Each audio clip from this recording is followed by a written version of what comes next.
Welcome everybody to our very first YouTube video. This video is dedicated to the deck which made us achieve rank 1 in the Marvel Snap October season. A little spoiler, it is a move deck, I'm sure many of you know about it, but regardless, we'll be teaching you how to pilot the deck, what are tips and tricks, what are fundamentally the snap conditions, and more importantly, the biggest, juiciest part of our video is the matchup section. We'll be talking to you about when facing this matchup, what you should consider, when you should snap. Well, fundamentally, the goal of this video is to teach you to pilot the deck, which made us get rank 1. I guarantee you in this matchup section, you're going to be able to learn stuff which translate to any deck you play in the game. But before we get to the juicy part, I'm just going to give you a quick season recap. Here you can see that we played a whooping 3,300 games with a roughly 60% win rate across the season. These stats are covers all the decks we played across the season. Yeah, we did play a lot. We do love the game, boys. And yeah, on the topic of recapping the season, here you can see the top 5 players. The guy who's ranked 2 is actually Derek, but it's a little leaderboard bug that he's not displayed here, but he's a close rank 2. So these are the top 5 from last season. This is actually the third time we hit rank 1 in Marvel Snap.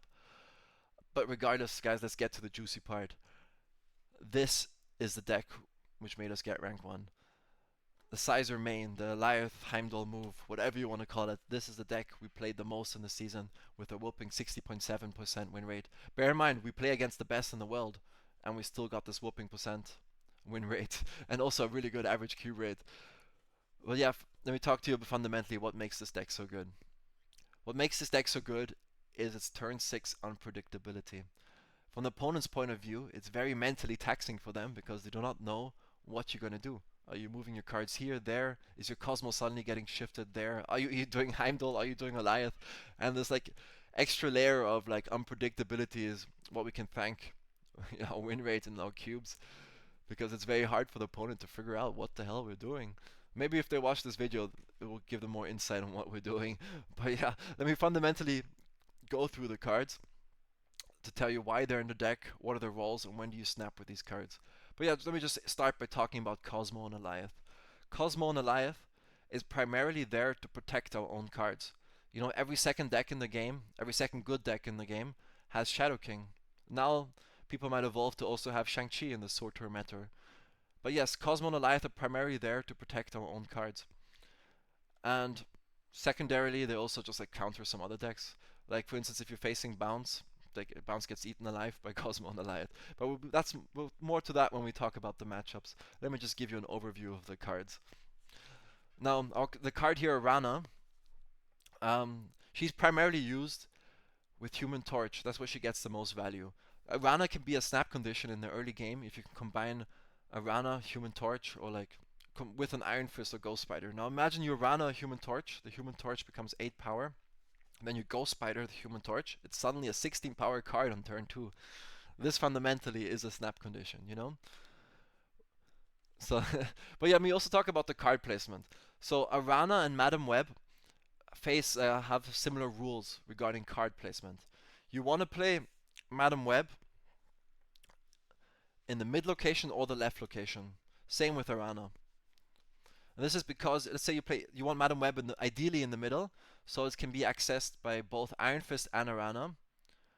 Being on the left is not so bad, but the reason why we put none of these cards on the right is because we want to keep the right location free for Cloak. Our best turn 5 is doing Cloak combined with a 3-cost card. So this is the reason why we always keep the right location free, and until turn 5 we primarily play middle and left.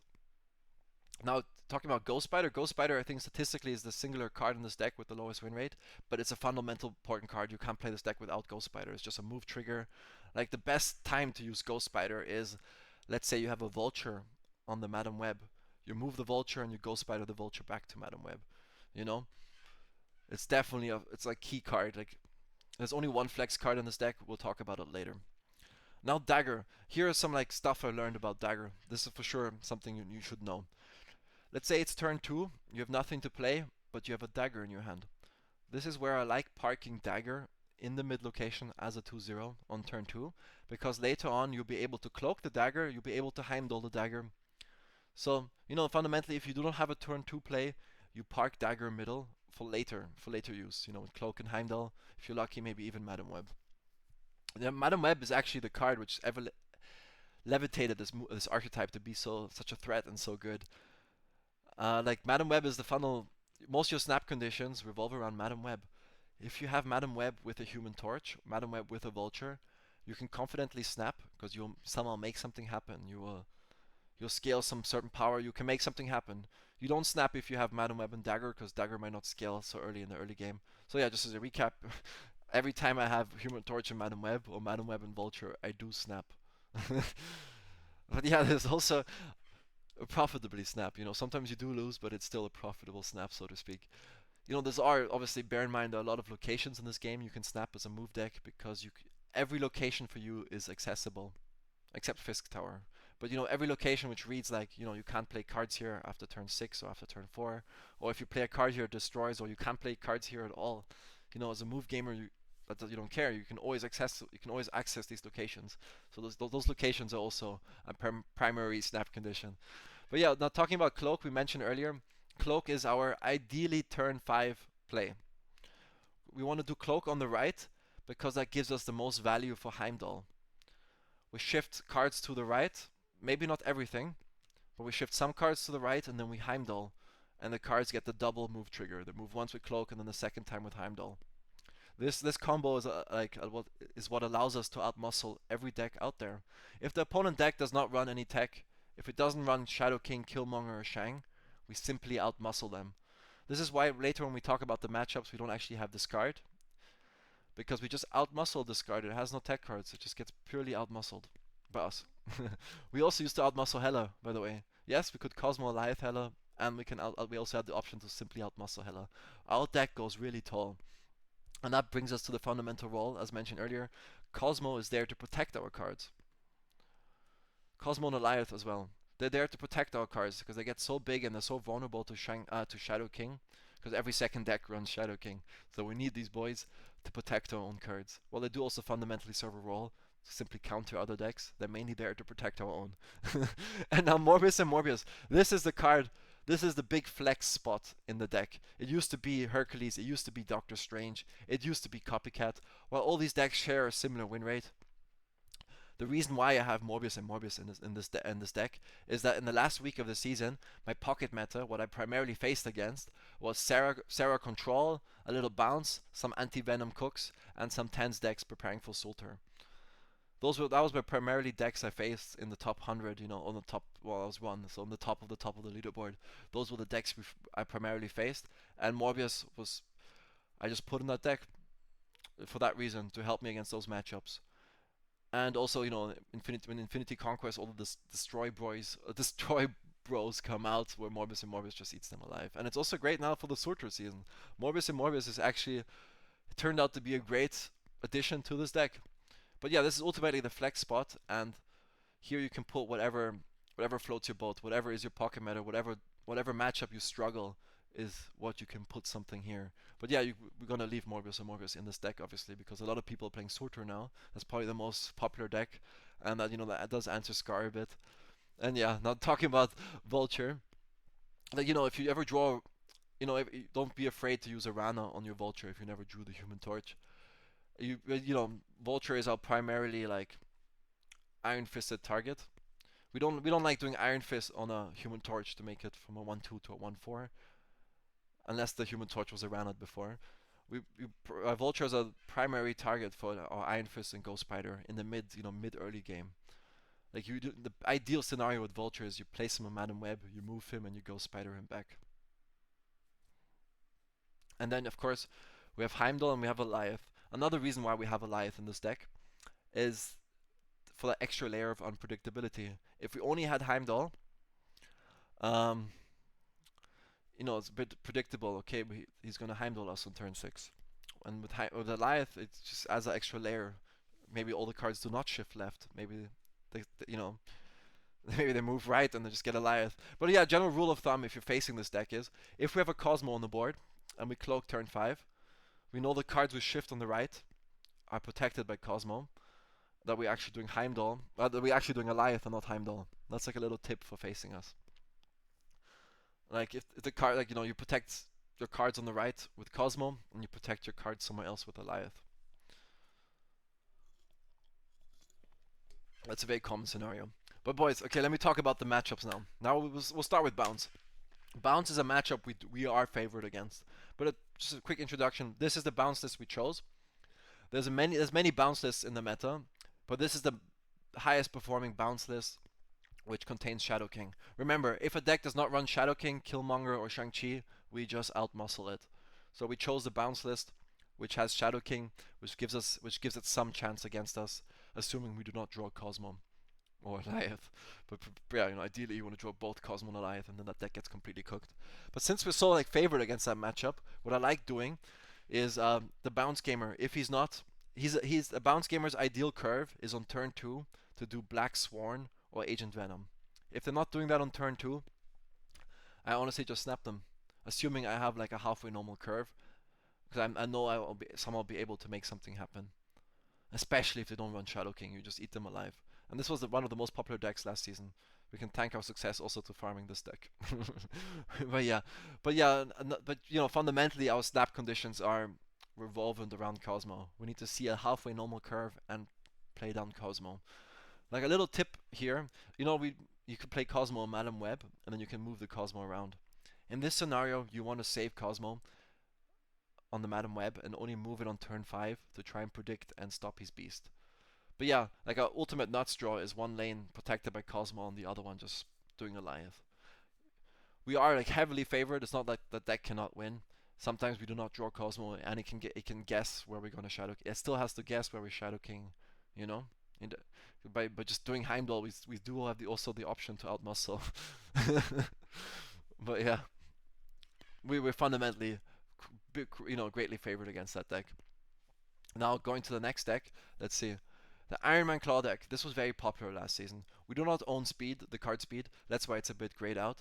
And now talking about this deck, it's a bit hard to explain why we're favored against it, but it fundamentally revolves around the rule that deck does not run Shadow King. We more often than not we outmuscle it. Yes, it can Ironman. Yes, it can Mystique the Ironman, but we still outmuscle it because like an ideal scenario, on turn 5 we do Cloak and Cosmo. Cosmo is gonna block the Mystique somewhere. We can even sometimes put out enough power to contest the Iron Man.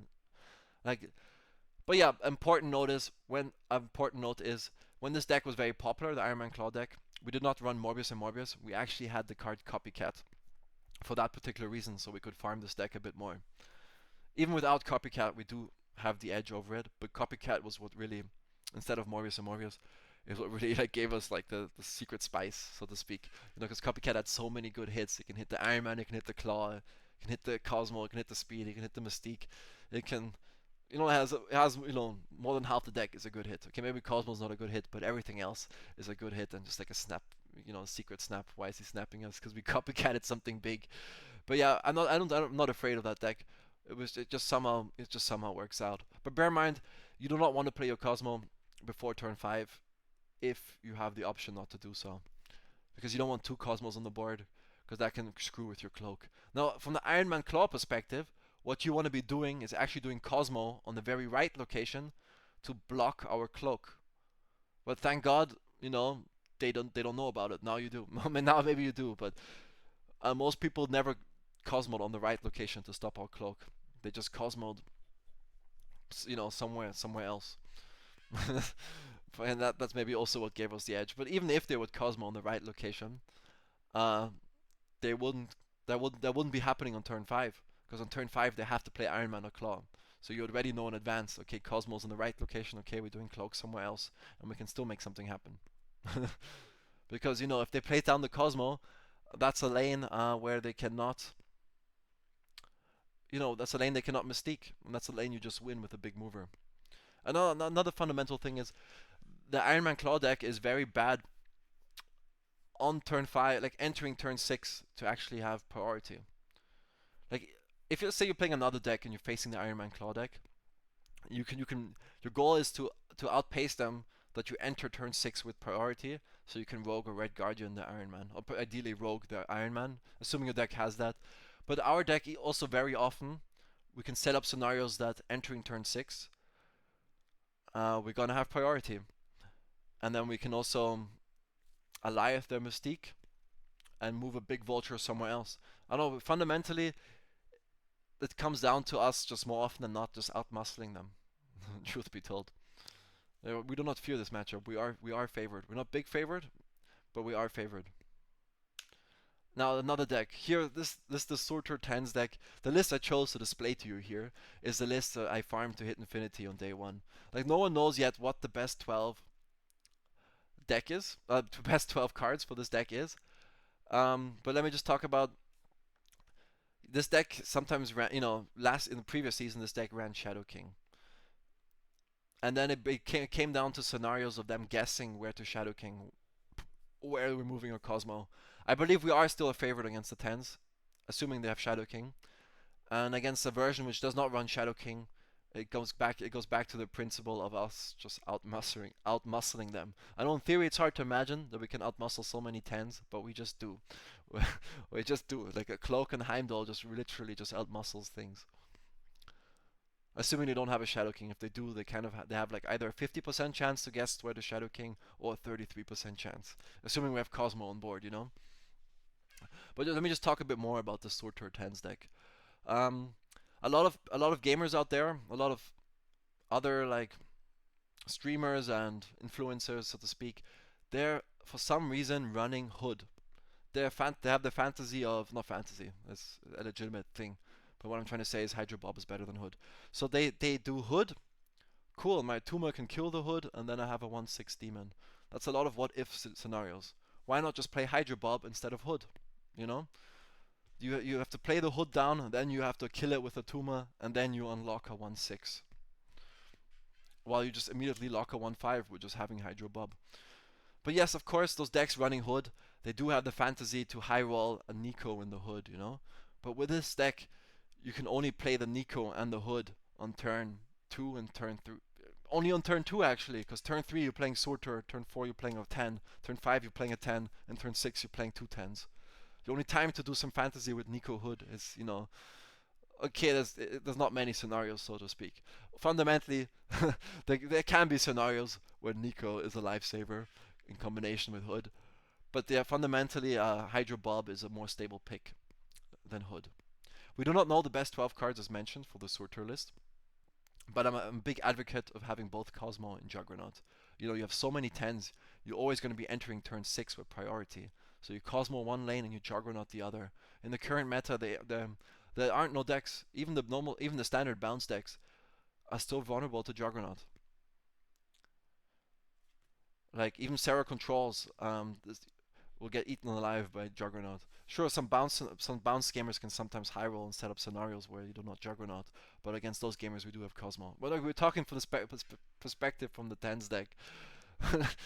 But we're here to talk about the move deck, boys. But this is the fresh new thing, Sultur. I just wanted to give you guys my feedback on it. We as a community are still figuring out the best 12 cards, but I can definitely tell you I believe Hydro Bob is better than Hood.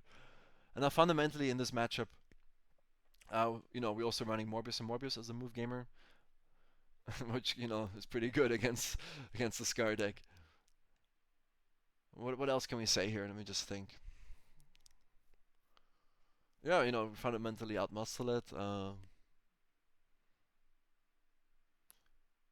Yeah, okay. Let's just move on to the next deck.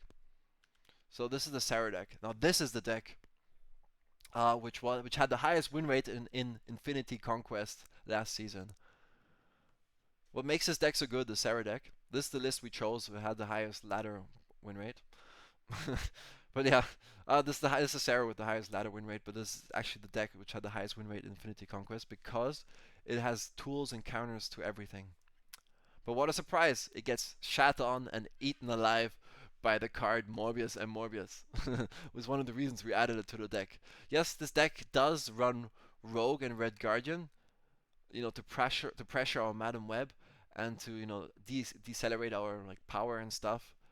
But like mentioned earlier, decks which run Rogue and Red Guardian are typically decks which just get eaten alive by our boy Morbius and Morbius.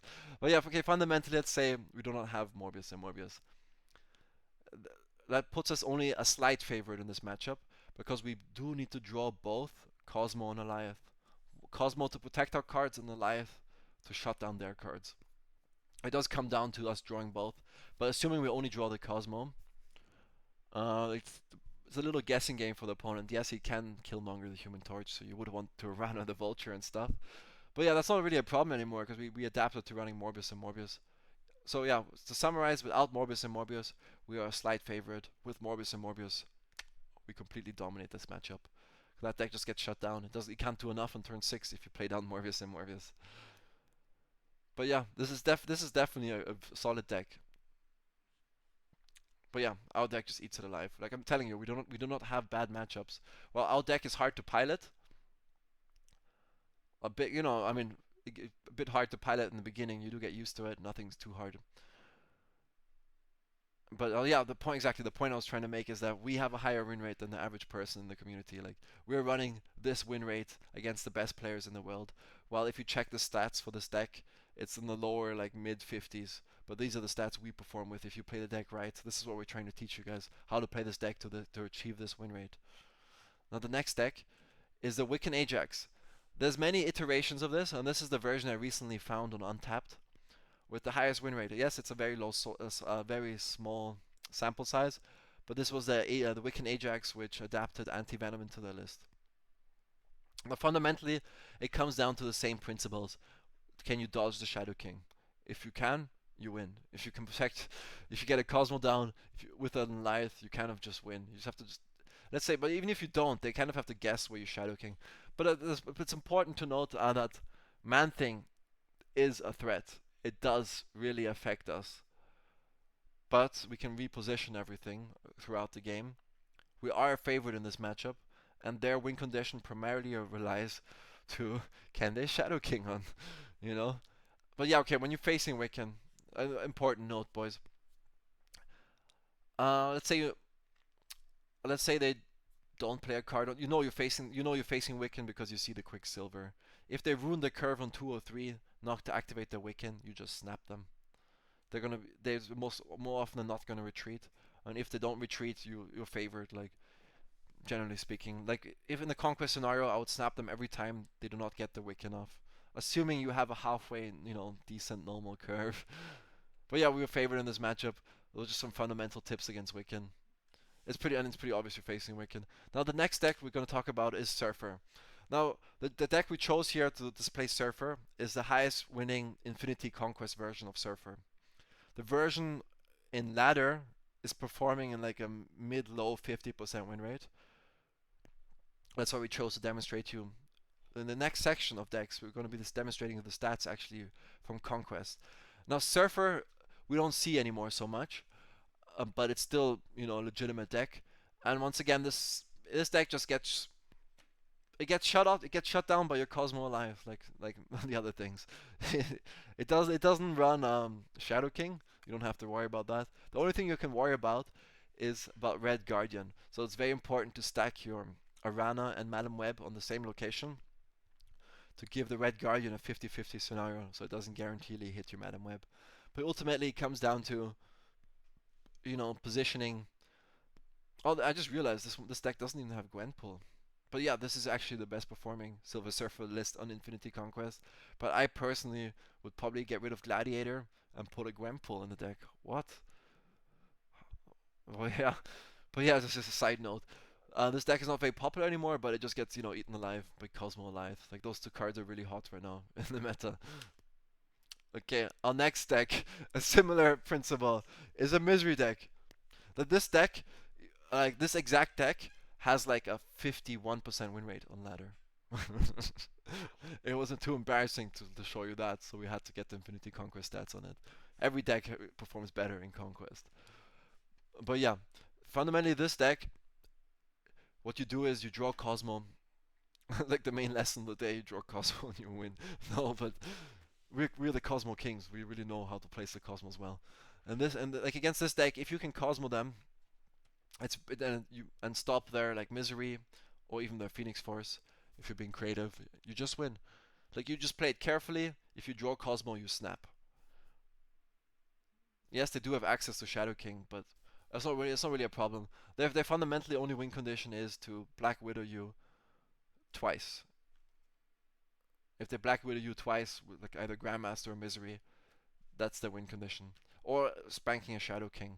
But that becomes a guessing game on their end. Where they have to guess from the 3 locations where to hit the Shadow King. But yeah, fundamentally, against this deck, when you see a Cosmo, you win. Because it's going to be very like telegraphed where to place it. Because they're kind of stacking the cards to set up for their misery. Oh, and now comes the one and only deck. Well, we're not favored. We're actually not favored against Arishem. While we do have such outmuscling potential, for some reason, Arishem just is on par or like outmuscles us even. Arishem is just a matchup um, where I don't think we have a positive win rate. It's hard to explain, but somehow they just make things happen. And they're like as an Arishem player, you do want to place a Goliath to stop our cloak on the right, you know. But how often are you really seeing a Goliath on that turn?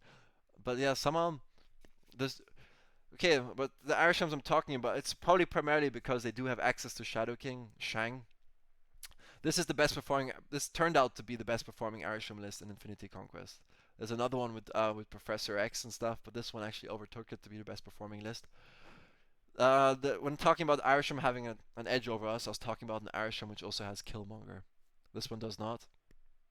That's probably a mistake, I would say. They should add Killmonger. But yeah, if Arishem has Shadow King, Killmonger, and Shang, I think that's maybe the reason why they're favored against us, because they have access to all those tech cards. And we're never certain if they have it or not.